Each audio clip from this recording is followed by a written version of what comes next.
হরে কৃষ্ণ, রাধে রাধে, জয় গীতা।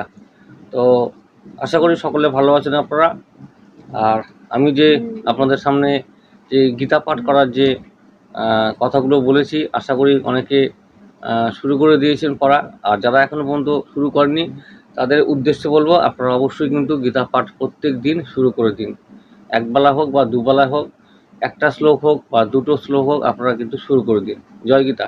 আজকে যে আমি শ্রীমদ্ ভগবত গীতার যে যথাযথ এই গ্রন্থটি, তো এটির যে দ্বিতীয় অধ্যায় সাংখ্যযোগ, সেই সাংখ্যযোগের আজকে আমি 8 নম্বর শ্লোকটি পড়ে শোনাবো আপনাদের সামনে।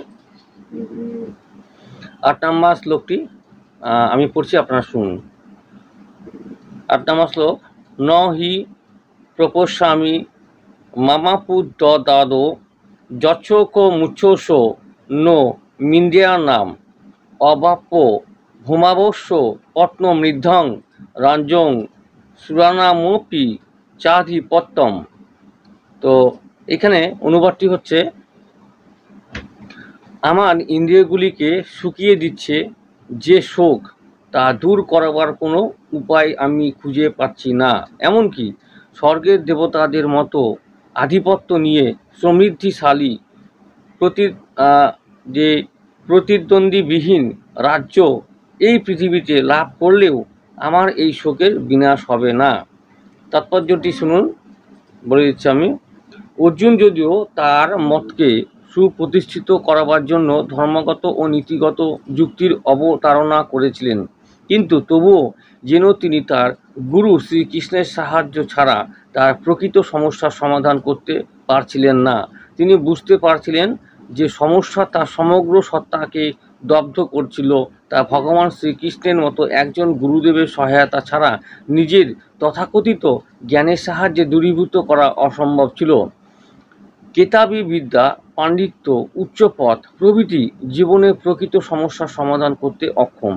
শ্রীকৃষ্ণের মতো একজন গুরুই কেবল সাহায্য করতে পারেন। তার সিদ্ধান্ত হচ্ছে, সর্বতোভাবে কৃষ্ণ ভাবমানময় গুরুই সদ্গুরু। কেননা তিনি কেবল পারেন যে শুধুমাত্র তিনিই পারেন যে জীবনের সমস্ত সমস্যার সমাধান করতে। শ্রী চৈতন্য মহাপ্রভু বলেছেন, যিনি কৃষ্ণতত্ত্ববেত্তা, তার সামাজিক পরিচয় যাই হোক না কেন, তিনি প্রকৃত গুরু। কি বা বিপ্র, কি বা নাসি, শূদ্র কেনে নয়, যেই কৃষ্ণতত্ত্ববেত্তা সেই গুরু হয়। সুতরাং যে কৃষ্ণতত্ত্ব বিজ্ঞানে পারদর্শী না হলে সদ্গুরু হওয়া যায় না।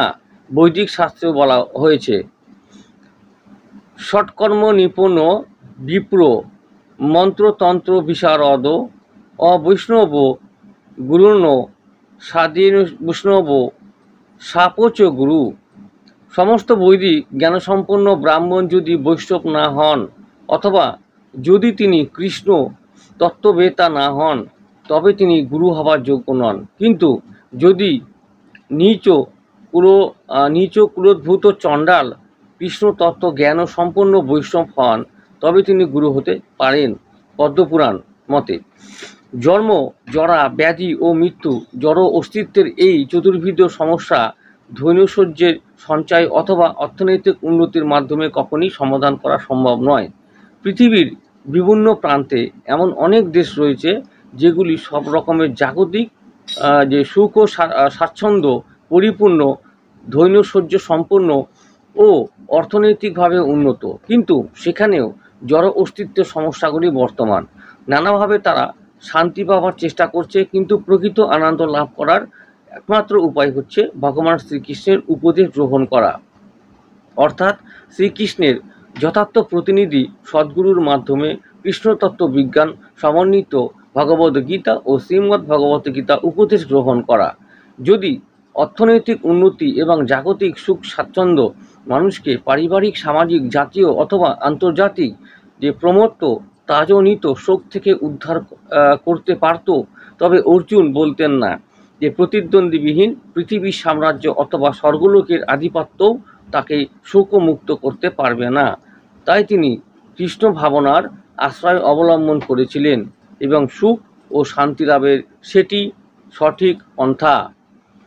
অর্থনৈতিক উন্নতি এবং জাগতিক আধিপত্য জড় প্রকৃতির বিপর্যয়ের ফলে মুহূর্তের মধ্যেই ধূলিসাৎ হয়ে যেতে পারে। এমনকি উচ্চলোকে উন্নত হবার প্রচেষ্টা, যেমন মানুষের চাঁদে যাবার প্রয়াস, তাও প্রকৃতির একটি আঘাতের বিনিষ্ট হয়ে যেতে পারে। যে ভগবদ্গীতায় তা প্রতিপন্ন হয়েছে, ক্ষীণে পুণ্যে মর্তলোক্যং বিশ্বন্তি। সমস্ত পুণ্যকর্মের ফল শেষ হয়ে গেলে চরম সুখ ও সমৃদ্ধিপূর্ণ জীবন থেকে নিতান্তই নিম্ন স্তরের জীবনে পতিত হতে হয়। জগতের অনেক রাজনীতিবিদই এভাবে অধঃপতিত হয়েছে। এই ধরনের অধঃপতন অধিক শোকের কারণ হয়ে দাঁড়ায়। তাই আমরা যদি যথার্থই শোকের নিরসন করতে চাই, তবে আমাদের অর্জুনের মতো ভগবান শ্রীকৃষ্ণের শরণাপন্ন হতে হবে। সুতরাং অর্জুন শ্রীকৃষ্ণের কাছে তার সমস্যার যথার্থ সমাধান করবার জন্য আবেদন করেছিলেন, এবং সেটি কৃষ্ণ ভাবনামৃতের পন্থা। তো এই হচ্ছে আজকের 8 নম্বর শ্লোকটা আমি আপনাদের সামনে করে আমি শোনালাম। তো এই হচ্ছে কৃষ্ণের যে ভাবনাময়, সেটি হচ্ছে কি বলা হলো, সেটি 8 নম্বর শ্লোকের মধ্যে বোঝানো হলো। 9 নম্বর শ্লোকটি পড়ে শোনাচ্ছে, আপনারা শুনে নিন একবার। সঞ্জয় উপাজ যে এব মুক্তা ঋষিকেশং গুড়াকেশ পরন্তপ ন যশস্ব ইতি গোবিন্দ মুক্ত তৃষ্ণি বভুব হো।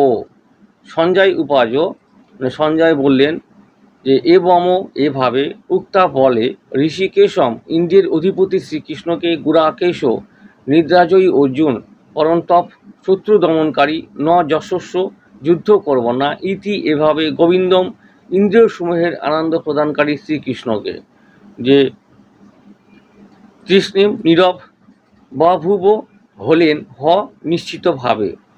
অনুবাদটি হলো, সঞ্জয় বললেন এইভাবে মনোভাব ব্যক্ত করে গুড়াকেশ ও পরন্তপ যে অর্জুন তখন ঋষিকেশকে বললেন, হে গোবিন্দ, আমি যুদ্ধ করব না, এবং তারপর মৌন হয়ে রইলেন। তাৎপর্য, অর্জুন যুদ্ধ না করে ভিক্ষাবৃত্তি অবলম্বনপূর্বক জীবন ধারণ করবেন জেনে ধৃতরাষ্ট্র মনে মনে নিশ্চয়ই খুব আনন্দিত হয়েছিলেন। কিন্তু অর্জুন হচ্ছেন যে পরন্তপ অর্থাৎ শত্রুর বিনাশকারী, তা উল্লেখ করে সঞ্জয় তাকে পুনরায় নিরাশ করেছিলেন। যদিও অর্জুন পারিবারিক বন্ধনের বশবর্তী হয়ে সাময়িকভাবে মোহচ্ছন্ন হয়ে পড়েছিলেন, কিন্তু তারপরেই তিনি পরম গুরু ভগবান শ্রীকৃষ্ণের চরণে শরণাগত হয়ে তার শিষ্যত্ব বরণ করেছিলেন। এটির অর্থ ছিল এই যে অর্জুন শীঘ্রই পারিবারিক বন্ধনের মোহ থেকে উদ্ধত শোকমুক্ত হয়ে যথার্থ আত্মজ্ঞান ও কৃষ্ণ ভাবনামৃত লাভ করবেন এবং তারপর যুদ্ধে আত্মনিয়োগ করবেন। এভাবে ধৃতরাষ্ট্রের আনন্দ হতাশায় যে পর্যবসিত হবে, কেননা শ্রীকৃষ্ণের দ্বারাই উজ্জীবিত হয়ে অর্জুন সর্বতভাবে যুদ্ধে নিয়োজিত হবেন। এই হচ্ছে 9 নম্বর শ্লোক। অর্থাৎ আপনাদের সামনে আজকে আমি শ্রীমদ্ ভগবদ্গীতার যে এই গ্রন্থটির 8 ও 9 নম্বর শ্লোক পড়ে শোনালাম। সকলে ভালো থাকুন, সুস্থ থাকুন। আর যেটা বলার সেটা তো অবশ্যই বলে দেবো। প্রত্যেক দিন আমি বারবার করেই বলবো একটি কথা, আপনারা কিন্তু অবশ্যই গীতা প্রত্যেক দিন পাঠ করুন। একটি শ্লোক হোক বা 2টি শ্লোক হোক, আপনারা যে সময় আপনারা সময় পাবেন সেই সময় পড়েন। যে যারা বাড়িতে আছেন, বয়োজ্যেষ্ঠ লোক যারা চোখে অল্প দেখেন, তাদের জন্য বলবো, আমি যে এই ভিডিওগুলো আপনাদের সামনে দিচ্ছি, অর্থাৎ এই পাঠের যে ভিডিওগুলো, সেগুলো আপনারা কিন্তু কান দিয়ে শ্রবণ করবেন, তাহলেও কিন্তু আপনারা ফললাভ অবশ্যই পাবেন, আর একই ফললাভ পাবেন।